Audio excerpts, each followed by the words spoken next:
Rangers hosting the Orioles, game number 3 of the ALDS, do or die for the Orioles. The Orioles are plus 118 on the money line. The Rangers are minus 138. The over-under is 9 runs.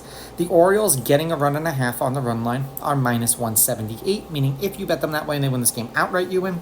They lose by 1, you win. And the Rangers laying a run and a half on the run line are plus 146, meaning if you bet them that way, they have to win this game by a minimum of 2 runs. Now, head-to-head, these teams are 5-5 against each other in their last 10. The Rangers have won the last 2 games they've played against the Orioles. The underdog has won the last 2 games that they've played against each other.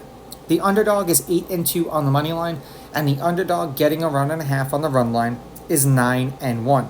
There have been 2 one-run games in their last 10 meetings between each other. The over-under is 5-5, and the under 9 is 5-3-2. 5 games went under, 3 games went over, and 2 games hit 9 exactly. Now, this will be Kremer's first postseason start. He did pitch against the Rangers this year.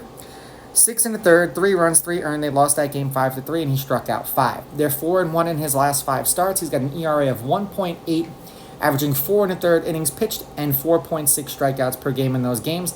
And the over is 3-2 in his last 5 starts. In his last 2 starts against the Rangers, this was this year and last year, he averages 5 1/3 innings pitched, 6.5 hits, 4 earned runs, 4.5 strikeouts, 2 walks, a half a home run, and 94.5 pitches per game. Now, for the Rangers, they've got good old Nathan Eovaldi, and this is another guy that seemingly when I pick with him, he screws me, and when I pick against him, he screws me. He pitched 3 times against the Orioles last year. I believe it was as a member of the Red Sox. 7 shutout innings. They lost that game 2-1. In 10, he struck out 8. 9 innings, 3 runs, 2 earned. They won that game 5-3. He struck out 6. 4 2/3, 2 runs, 1 of which were earned. They won that game 5-3. He struck out 3.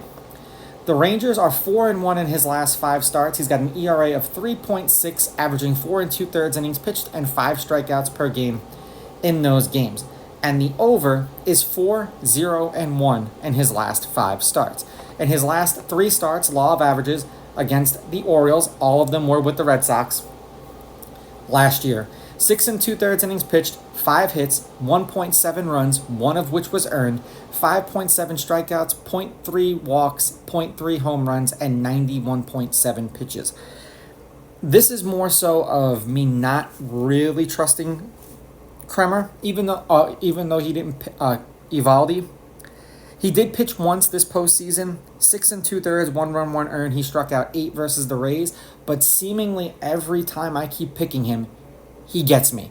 So I suppose if he gets me again, so be it, but I'm going to go with the Orioles here and say that they don't get washed out that easy. I'm going to take the Orioles with the money line. I'm going to take the Orioles getting the runs, and I'm going to go under in this game. These are just my picks. If you disagree, please go with your gut, and please bet responsibly.